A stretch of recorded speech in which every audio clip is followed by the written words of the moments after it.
கர்த்தருடைய பரிசுத்த நாமத்திற்கு மகிமை உண்டாவதாக.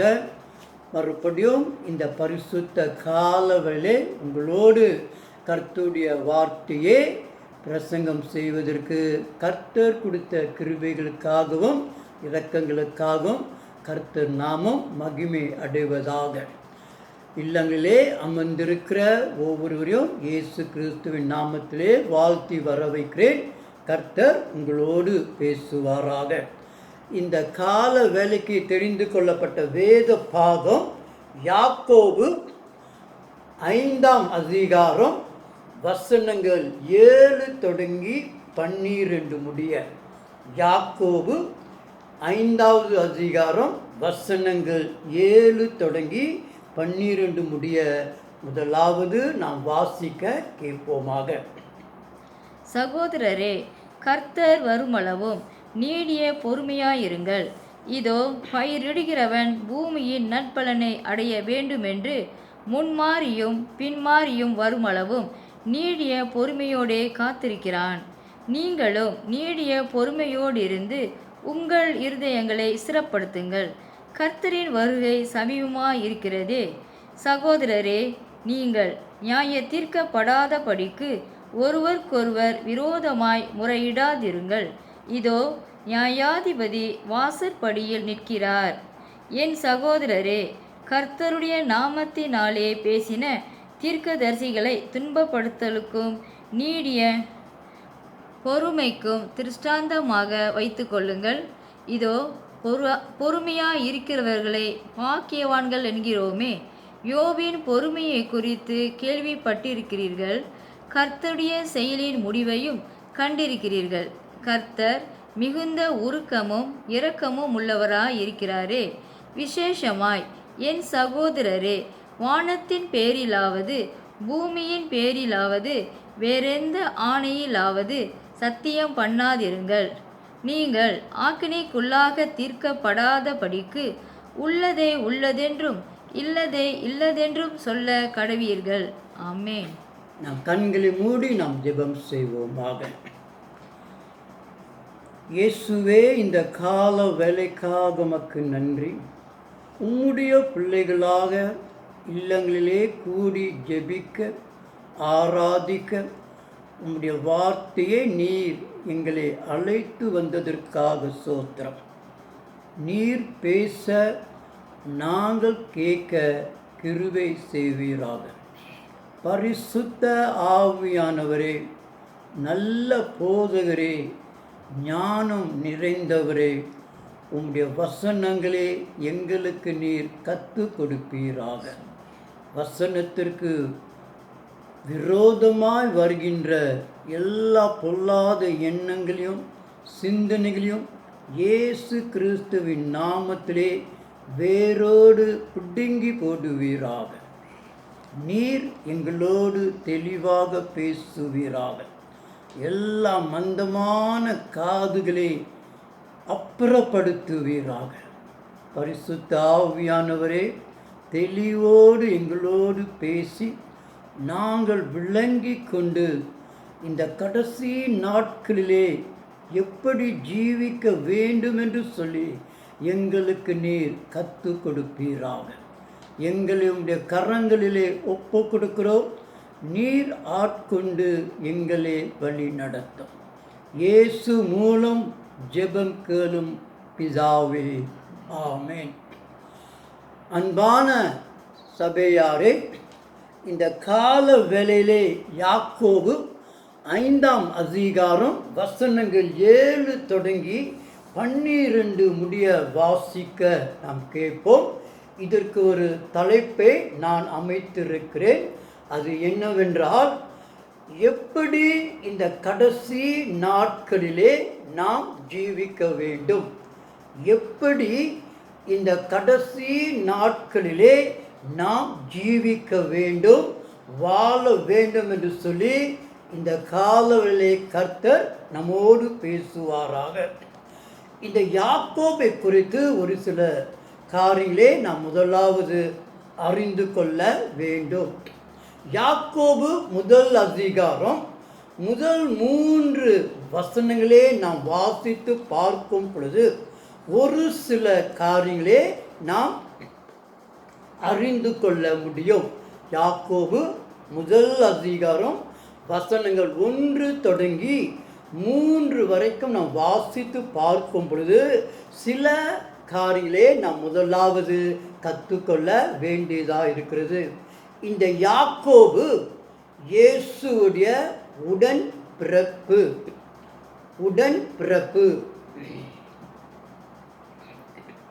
இரண்டாவதாக யாக்கோபு இந்த நிருபத்தை 12 கோத்திரங்கள் இஸ்ரவேல் ஜனங்கள் சிதறி இருக்கிற அந்த நாட்களிலே அவர்களுக்கு அவர் எழுதுகிறார். இந்த இஸ்ரவேல் ஜனங்கள் மிக சோதனைகளிலும் உபத்திரவத்திலும் சிறந்து அவர்கள் வாழ்ந்து கொண்டிருந்த ஒரு காலகட்டம். அப்பொழுது யாக்கோபு இந்த இஸ்ரவேல் சிதறுன்ற ஜனங்களுக்கு 12 கோத்திரங்களுக்கு அவர் எழுதி முதலாவது அவர்களை ஆறுதல் படுத்துகிறார், இரண்டாவதாக உற்சாகப்படுத்துகிறார், மூன்றாவதாக அவர்களை விசுவாசமாய் இருக்கும்படியாக அவர் திருவுள்ளம் பற்றுகிறார். அதோடு கூட இந்த 5வது அதிகாரத்திலே அவர் இயேசு வரப்போகிறார், நாம் வாழ்ந்து கொண்டிருப்பது கடைசி காலம், இந்த கடைசி காலத்திலே நாம் எப்படி ஜீவிக்க வேண்டும் என்று சொல்லி சில நல்ல ஆலோசனை அவர் கொடுத்திருக்கிறார். இந்த 5வது அதிகாரத்தில் வசனம் 3 நாம் வாசித்து பார்க்கும் பொழுது நாம் வாழ்ந்து கொண்டிருப்பது கடைசி காலம் என்று சொல்லி ஒரு அடையாளத்தை இங்கே யாக்கோபு நமக்கு வெளிப்படுத்துகிறார். முதலாவது இந்த வசனத்தை நாம் வாசிப்போம். யாக்கோபு 5வது அதிகாரம் வசனம் 3. உங்கள் பொன்னும் வெள்ளியும் துருப்பிடித்தது, அவைகளிலுள்ள துரு உங்களுக்கு விரோதமாக சாட்சியா இருந்து அக்கினியைப் போல உங்கள் மாம்சத்தை தின்னும். கடைசி நாட்களிலே பொக்கிஷத்தை சேர்த்தீர்கள்.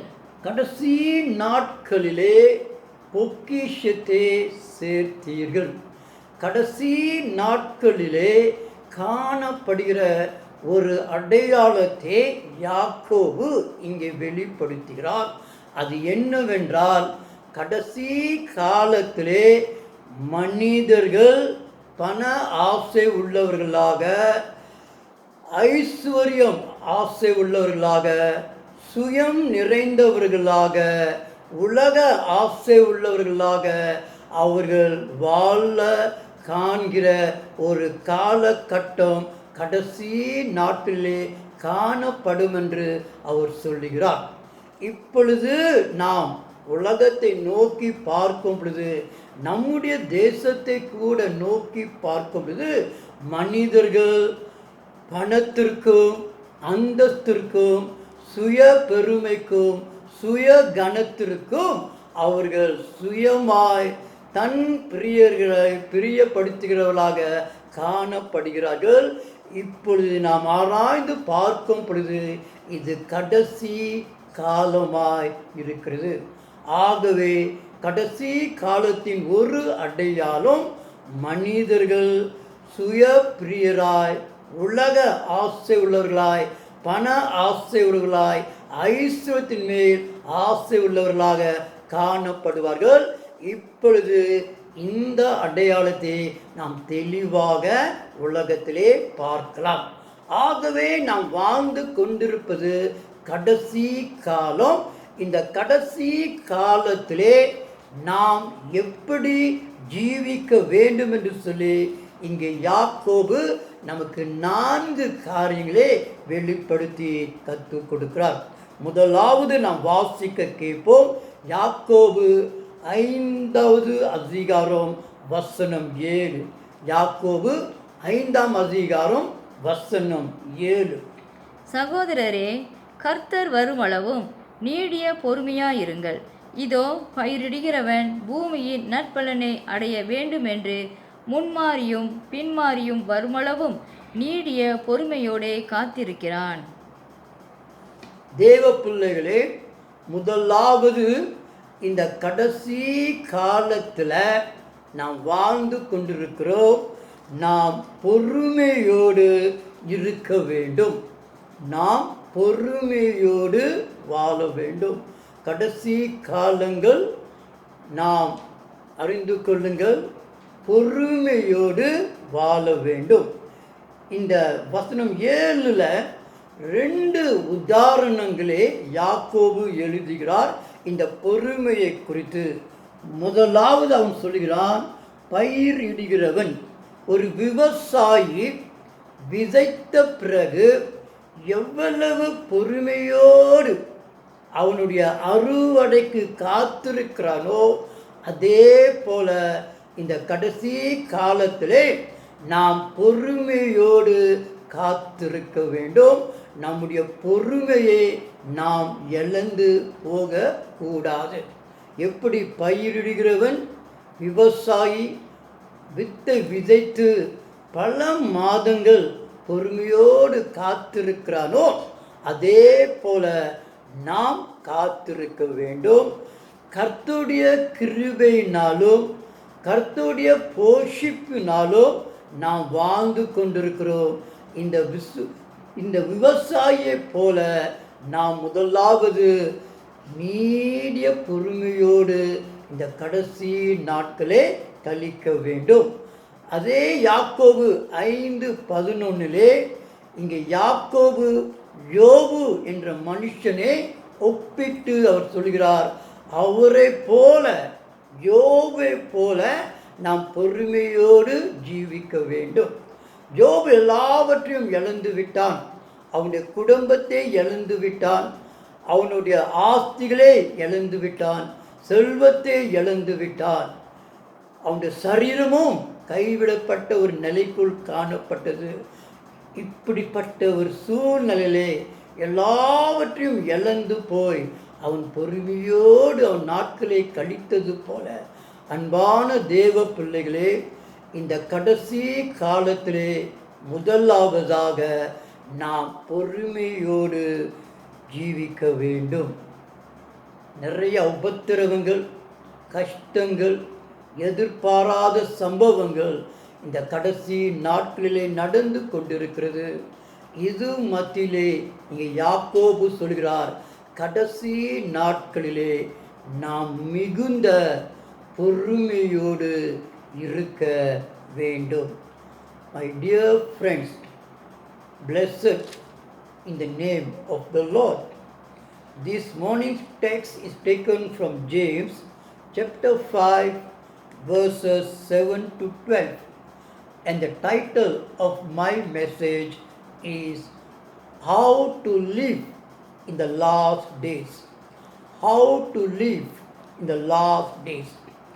James is the co-brother of Jesus, and James is writing to the 12 scattered tribes of Israel. And the Israelites were living in a time of trials, tribulations, and temptation. James writes to the 12 tribes, comforting them, encouraging them, and asking them to be faithful in their faith. In James chapter 5 verse 3, James reveals to us one sign of the last days. And he says, in the last days, men will be lovers for money and wealth and self-pride. And then he reveals to us 4 things we must do in the last days before the coming of the Lord Jesus. We are living in the last days in a time when man is loving and looking for self-pride, wealth and money, and how to live in the last days. And James outlines and gives us 4 steps, 4 fundamental things we ought to do in the last days. Firstly, James chapter 5, verse 7, James says, be patient. In the last days, my dear friends, we ought to be patient. As a farmer who plants the seed and waits for the harvest, we have to be very patient in the last days. And in James chapter 5, verse 11, James quotes the example of Job, who lost his children, wealth, everything, and he waited patiently until the end when God blessed him. As a farmer, as Job, we have to be patient living in the last days. தேவ பிள்ளைகளே, இரண்டாவதாக அதே யாக்கோபு 5ஆம் அதிகாரம் 7வது வசனத்திலே இங்கே யாக்கோபு இரண்டாவதாக அவர் சொல்கிறார், காத்திருக்க வேண்டும். முதலாவது அவர் சொல்கிறார், பொறுமையோடு இருங்கள். இரண்டாவது யாக்கோபு சொல்கிறார் அதே வசனத்திலே, நீங்கள் காத்திருங்கள். இயேசு கிறிஸ்து மறுபடியும் வரப்போகிறார். அல்லேலூயா, அவர் நாமத்திற்கு மகிமை உண்டாவதாக. எபிரியர் 10ஆம் அதிகாரம் 37 நாம் வாசிக்க கேட்போம்.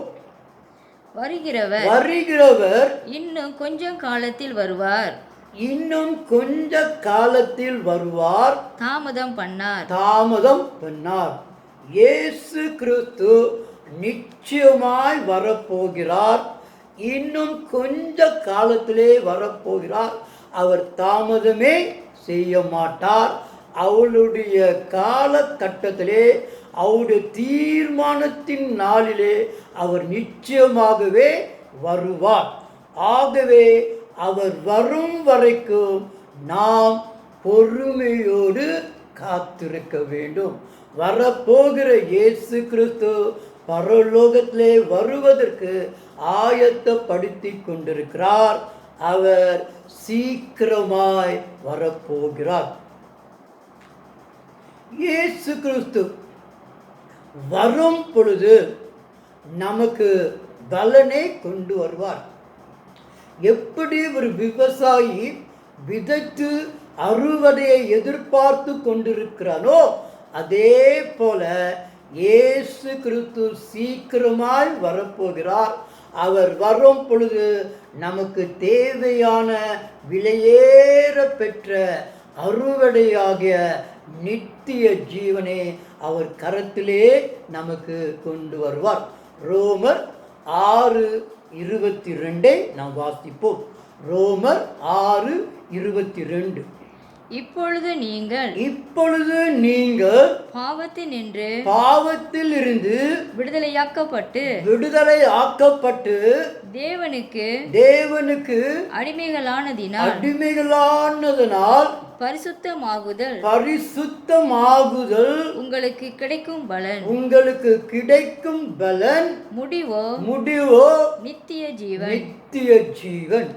எப்படி ஒரு விவசாயி பயிரிட்டு அறுவடையை அறுக்கின்றானோ, அதே போல இயேசு கிறிஸ்துவுக்கு ஆயத்தமாய் நீங்கள் காத்திருக்கும் பொழுது, அவர் வரும் பொழுது பரலோகத்தின் அறுவடையாகிய நித்திய ஜீவனை நமக்கு அவர் கொண்டு வருவார். ஆகவே அன்பான தேவ பிள்ளைகளே, இரண்டாவதாக நீங்கள் பொறுமை காத்திருக்க வேண்டும். இயேசு கிறிஸ்து வரப்போகிறார். இந்த கடைசி நாட்களிலே நீங்கள் காத்திருக்க வேண்டும். காத்திருக்கிறவர்களாக ஜீவிக்க வேண்டும். பொறுமையோடு இருக்க வேண்டும். இரண்டாவதாக நாம் அவருடைய வருகை நாட்களிலே, கடைசி நாட்களிலே பொறுமையோடு காத்திருக்க வேண்டியவர்களாக இருக்கிறோம். Secondly, my dear friends, in James chapter 5, verse 7, it says, we must wait. We must be waiting. Firstly, we must be patient, and secondly, we must wait. The Lord Jesus is coming and is not delayed in his coming. The Lord will come when the time comes. So our part, we must wait for his coming. As a farmer, after planting the seeds, as he waits for the harvest, when Jesus comes, he will bring us the harvest of eternal life. When we read in Romans chapter 6 verse 22, the fruit of holiness is eternal life. And when Jesus comes, he will bring to us the harvest of the Holy One, eternal life. Therefore, wait during the last days. Firstly, we must be patient, and secondly, we must be waiting in the last days. தேவ பிள்ளைகளை மூன்றாவது யாக்கோபு 9:5 அதிகாரம் 9 நாம் வாசிக்க கேட்போம். சகோதரரே, நீங்கள் நியாய தீர்க்கப்படாதபடிக்கு ஒருவருக்கொருவர் விரோதமாய் முறையிடாதிருங்கள். இதோ நியாயாதிபதி வாசற்படியில் நிற்கிறார். மூன்றாவதாக நாம் ஆயத்தமாய் இருக்க வேண்டும். கடைசி நாட்களிலே பொறுமையோடு இருக்க வேண்டும், காத்திருக்க வேண்டும். மூன்றாவதாக நாம் ஆயத்தத்தோடு இருக்க வேண்டும். இயேசு கிறிஸ்து மறுபடியும் நியாயாதிபதியாய் வருவார். அவர் வாசலிலே வந்துவிட்டார்.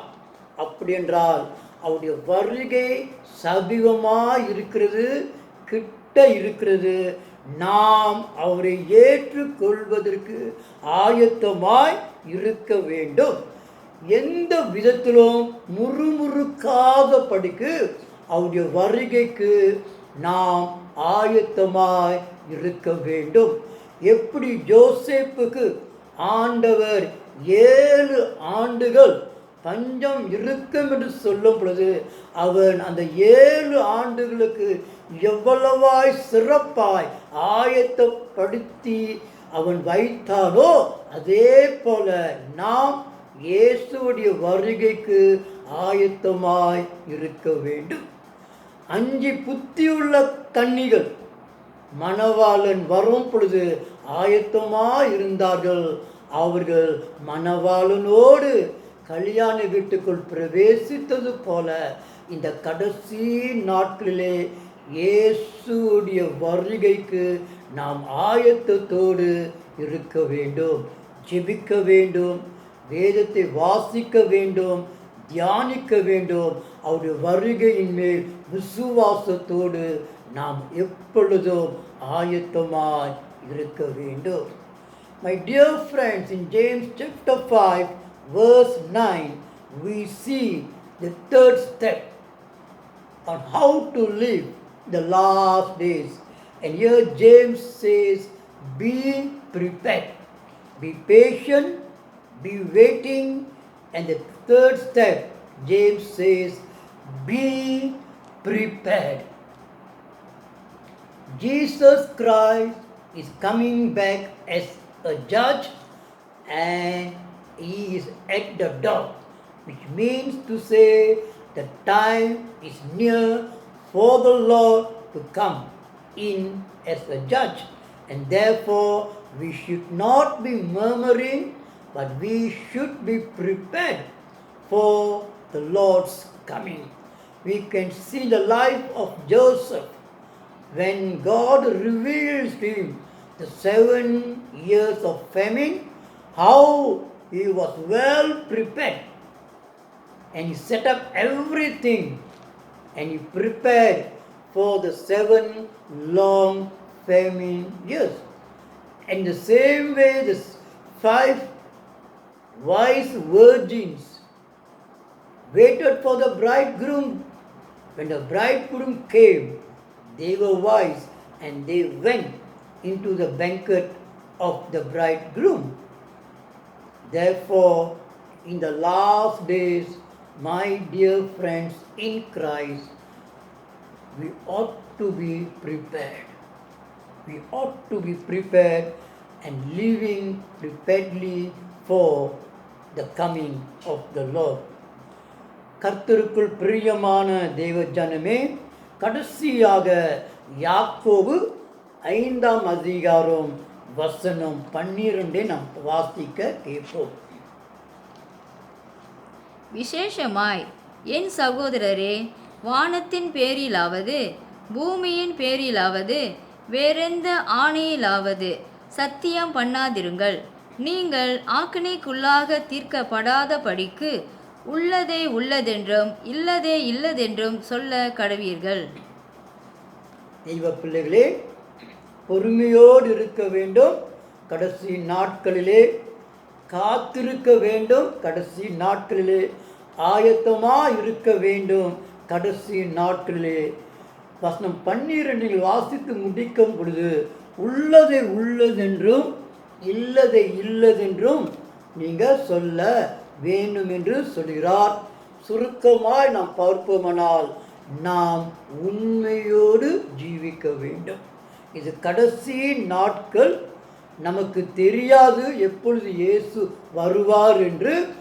ஆகவே நாம் உண்மையோடு உள்ளதை உள்ளதென்றும் இல்லதை இல்லதென்று நாம் அறிந்து கர்த்தருடைய வேதத்தை வாசித்து ஆண்டவர் நமக்கு எதை குறிக்கிறதோ அதை விசுவாசித்து நாம் பொறுமையோடு உண்மையோடு நாம் ஜீவிக்க வேண்டும். இந்த நாட்களிலே அநேக விதமான கள்ள போதனைகள் சபைகளிலே நிறைந்து கொண்டிருக்கிறது.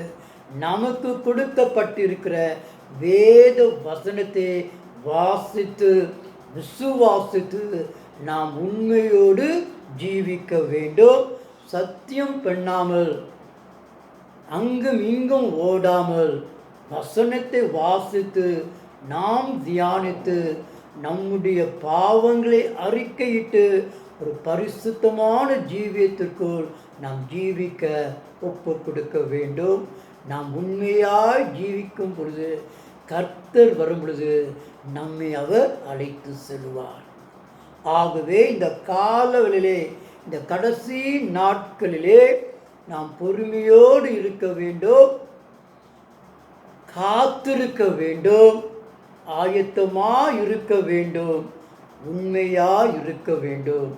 கர்த்தருடைய வருகை சமீபமாக இருக்கிறது. Dear friends, the last point we can see in James chapter 5 verse 12, and he says, say yes or say no. In simple words, be honest. In the last days there will be scoffers, there will be false teaching, and there will be antichrist, having a lot of wrong teachings and false teachings. And James say, be honest in your life. Read the word of God, meditate the word of God, do your prayers, confess your sins, live a holy life. You be honest to yourself and live a holy life. And when the Lord comes, He will come and take you with Him to His holy heaven. So in the last days, how to live? Be patient, be waiting, be prepared, and be honest. We are living in the last days. When the Lord comes, and when you cease, you are prepared, and when you are honest, He will take you to His residence. அன்பான தேவ பிள்ளைகளே, கடைசி நாட்களிலே நாம் எப்படி ஜீவிக்க வேண்டுமென்றால் 4 காரியங்களே கர்த்தர் நமக்கு கற்றுக் கொடுத்திருக்கிறார். பொறுமையாய் இருக்க வேண்டும், காத்திருக்க வேண்டும், ஆயத்தமாய் இருக்க வேண்டும், உண்மையாய் இருக்க வேண்டும். ஆகவே எல்லா பயத்தையும் நீக்கி, எல்லா கலக்கங்களையும் நீக்கி, எல்லா குழப்பங்களையும் நீக்கி, இயேசு கிறிஸ்து வரப்போகிறார். இந்த கடைசி நாட்களிலே நான் பொறுமையோடும் காத்திருந்து ஆயத்தத்தோடு உண்மையாய் நான் ஜீவிப்பேன் சொல்லி நாம் ஒப்பு கொடுக்கும் பொழுது, கர்த்தர் வரும் பொழுது கர்த்தர் நம்மையும் அவரோடு அழைத்து செல்வார். இது கடைசி நாட்கள், பிசாசு எழும்புகிற நாட்கள், அந்தி கிறிஸ்து எழும்புகிற நாட்கள், அநேக கள்ள போதனைகள் எழும்புகிற நாட்கள். இந்த நாட்களிலே நாம் வாழ்ந்து கொண்டிருக்கிறோம். இங்கே யாக்கோபு சொன்னது போல பொறுமையோடும் காத்திருந்து ஆயத்தத்தோடு உண்மையாய் நாம் வாழ்வதற்கு நம்முடைய ஜீவனை, நம்முடைய வாழ்க்கையை, நம்முடைய குடும்பத்தை, நம்முடைய சபையை நாம் கர்த்தருடைய கரத்திலே ஒப்பு கொடுப்போமாக. இது கடைசி நாட்கள். ஆயத்தத்தோடு ஜீவிக்க நாம் நம்முடைய வாழ்க்கையை ஆண்டவருக்கு ஒப்பு கொடுப்போமாக. நாம் கண்களை மூடி ஜெபம் செய்வோமாக. ஜெபம் செய்வோம். இயேசுவே, இந்த கால வேளையிலே நாங்கள் இந்த கடைசி நாட்களிலே எப்படி ஜீவிக்க வேண்டும் என்று சொல்லி எங்களுக்கு 4 காரியங்களை கற்றுக் கொடுத்ததற்காக உமக்கு நன்றி.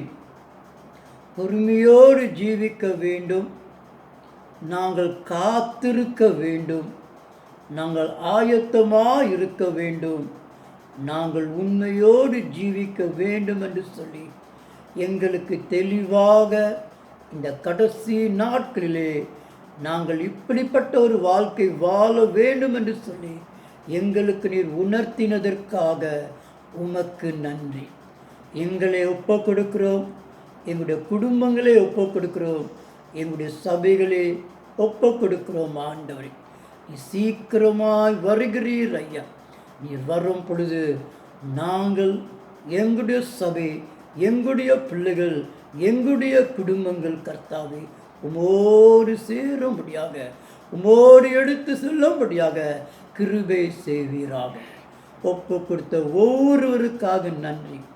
ஆசீர்வதித்து என்னை தொடர்ந்து நீர் வழி நடத்தும்படியாக இயேசுவின் நாமத்தில் ஜெபிக்கிறோம் ஜீவனுள்ள பிதாவே, ஆமென். கர்த்தர்கள் ஒவ்வொருவரையும் ஆசீர்வதித்து வழி நடத்துவாராக.